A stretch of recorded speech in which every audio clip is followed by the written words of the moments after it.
A ver, pensemos en esto. La ciencia, ¿de dónde salió? No es como que apareció de la nada, ¿verdad? Es más bien como una increíble carrera de relevos que ha durado milenios. Cada civilización le pasa la antorcha de la curiosidad y el descubrimiento a la que sigue. Así que, bueno, vamos a seguir el viaje de esa antorcha desde los primerísimos astrónomos en Babilonia hasta esos anatomistas que se atrevieron a desafiar imperios. Vamos a ver cómo esa pequeña llama terminó por encender el mundo que conocemos hoy. ¿Y saben qué? Todo, pero todo, comienza con un impulso súper básico. Hay una frase de Aristóteles que lo resume a la perfección. Por naturaleza, todos los hombres desean saber. Y es que eso es.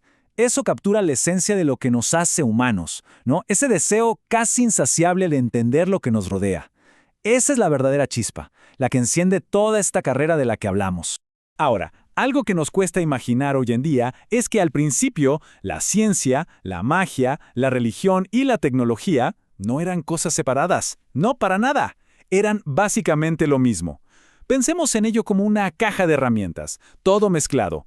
Un kit para intentar comprender y, más que nada, para tratar de controlar un mundo que era, pues, misterioso y, seamos sinceros, bastante aterrador. Y bueno, aquí es donde arranca el primer tramo de nuestra carrera. Pero ojo, no nos imaginemos laboratorios con batas blancas. Para nada. El escenario son los valles fértiles, al lado de los grandes ríos, donde nacieron las primeras civilizaciones. Fueron las necesidades más básicas, las del día a día, las que obligaron a la gente a empezar a observar el universo de forma sistemática. O sea, empezaron a registrar patrones en la naturaleza, pero no por pura curiosidad. Lo hacían para sobrevivir. Así de simple. Exacto. La ciencia en sus inicios no era un hobby, era una herramienta de supervivencia. Había que saber cuándo iban a crecer los ríos para no perder las cosechas. Había que administrar la comida, construir templos enormes. Todo eso forzó a los sacerdotes, que fueron como los primeros científicos, a registrar patrones, a medir el mundo, a ponerle orden al caos. Y hablando de legados, el de los babilonios es tan, pero tan grande que lo usamos todos los días y ni cuenta nos damos. Ellos usaban un sistema numérico de base 60. ¿Y eso qué significa? Bueno, significa que por culpa de ellos, o más bien gracias a ellos, un minuto tiene 60 segundos. Que una hora tiene 60 minutos. Y que un círculo se divide en, exacto, 360 grados. Así que la próxima vez que miremos un reloj o midamos un ángulo, hay que pensar que estamos usando matemáticas babilónicas de hace miles de años. Es increíble. Mientras eso pasaba en Mesopotamia, vámonos a Egipto. Allá pasaba algo fascinante. Al preparar a los faraones y a los nobles para el más allá, los embalsamadores tuvieron el primer acceso VIP al interior del cuerpo humano. Un primer vistazo a nuestra anatomía. Pero, claro, su entendimiento estaba totalmente mezclado con la religión. Para ellos, la función de un órgano era inseparable de su significado espiritual. No había una línea divisoria.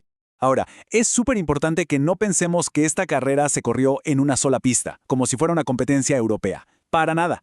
Al mismo tiempo, del otro lado del mundo, en India y en China, estaban pasando cosas importantísimas. Se estaban desarrollando innovaciones clave. Una parte de la historia de la ciencia que la verdad muchas veces se nos olvida. Y no hablamos de cualquier cosa, ¿eh? Las contribuciones fueron monumentales.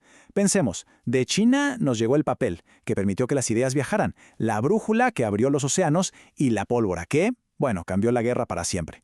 Y de la India vino una idea que parece simple, pero que es quizá la más poderosa de todas, el concepto del cero. El cero y un sistema de números que depende de la posición. Ese sistema se convirtió literalmente en el lenguaje universal de la ciencia. Y si alguien todavía duda del poder de una buena idea, que vea esto.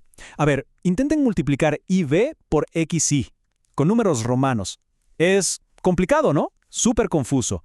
Ahora, 4 por 12. ¿Listo? 48. Simple, directo, intuitivo. El sistema que heredamos de la India no fue una simple mejora, fue un salto gigantesco, un antes y un después para las matemáticas y para todo lo demás. Ok, ahora la antorcha llega a Grecia. Y aquí las reglas del juego cambian por completo. Los griegos no se conformaron con saber cómo funcionaban las cosas o cómo predecir la siguiente cosecha. No, ellos empezaron a hacerse la pregunta clave. ¿Por qué? ¿Por qué el cielo es azul? ¿De qué está hecho todo? ¿Cuáles son las reglas fundamentales del universo? Esta frase que vemos de Hipócrates es una auténtica bomba, una revolución intelectual. Pensemos en lo que está diciendo. La epilepsia, que todos llamaban la enfermedad sagrada y creían que era un castigo o una posesión divina, Hipócrates dice, no, un momento, esto es una enfermedad como cualquier otra. Tiene una causa natural y definida que, en teoría, podemos llegar a entender. Este es ni más ni menos el nacimiento de la medicina racional. La idea radical de que las enfermedades no son maldiciones, sino problemas que se pueden estudiar. Claro que. Una cosa es buscar causas naturales y otra muy distinta es encontrarlas a la primera. El modelo que propusieron fue la famosa teoría de los 4 humores. Hoy nos suena, pues, rarísimo, ¿no? Sangre, flema, bilis amarilla, bilis negra, pero fue un intento muy serio de crear un sistema completo y coherente para explicar por qué nos enfermamos. Fue un primer paso, un paso gigantesco, aunque bueno, hoy sabemos que fue en la dirección equivocada. Lo que hicieron los griegos, en esencia, fue construir sistemas que lo explicaban todo, modelos del universo súper completos, lógicos y detallados, desde la biología hasta el movimiento de los planetas, con la Tierra en el centro, por supuesto. Y sus ideas eran tan, pero tan potentes y convincentes, que esa visión del cosmos dominó el pensamiento en Occidente por más de 1500 años, casi nada. Y entonces la antorcha estuvo a punto de apagarse. Cuando el Imperio Romano colapsó, gran parte de todo este conocimiento griego simplemente se perdió en Europa. Se olvidó. Pero la carrera no se detuvo. La antorcha no se apagó. Simplemente cambió de manos y emprendió un viaje larguísimo y muy peligroso, cruzando culturas e imperios. Este viaje es una verdadera odisea. Cuando Roma cae, todo ese saber griego viaja hacia el este. Allí, en el mundo islámico, no solo lo guardaron como un tesoro, sino que lo hicieron brillar aún más. En lugares como la increíble Casa de la Sabiduría de Bagdad, no se conformaron con traducir los textos griegos, no señor. Los estudiaron, los criticaron, los expandieron. Y tuvieron que pasar siglos para que todo ese conocimiento, ahora enriquecido, comenzara a regresar a una Europa que apenas despertaba, justo a tiempo para encender la mecha de la siguiente gran revolución. Y con esto llegamos al tramo final de esta historia. Y la verdad es la parte más dramática. Es el momento en que un hombre, uno solo, toma una decisión radical. Decide confiar más en lo que ven sus propios ojos que en lo que decían los libros sagrados de la ciencia desde hacía 1500 años. Aquí está el meollo del asunto. El gran maestro de la medicina antigua era Galeno, un genio sin duda, pero basó toda su anatomía en la disección de animales, cerdos, monos. Él simplemente asumió que por dentro éramos más o menos iguales. Pero llegó Andreas Vesalio y dijo algo que hoy parece obvio, pero que en ese momento fue revolucionario. Dijo, a ver, si queremos saber cómo es un cuerpo humano por dentro, ¿no deberíamos mirar un cuerpo humano? Y esa idea, tan simple, plantea una pregunta que lo cambió todo. ¿Qué pasa cuando lo que vemos con nuestros propios ojos choca directamente con lo que dice la máxima autoridad? ¿Qué sucede cuando nos atrevemos a verificar los hechos, en lugar de solo creer lo que está escrito?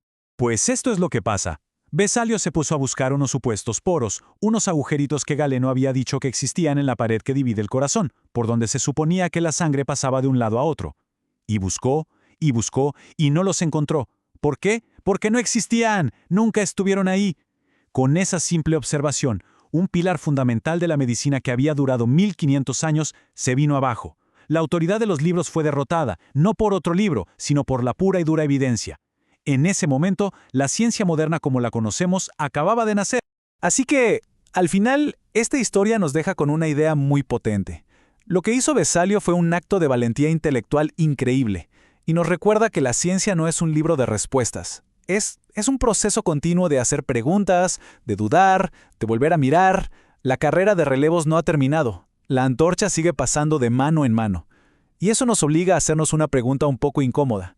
¿Cuáles de las verdades evidentes de hoy serán las teorías rotas del mañana?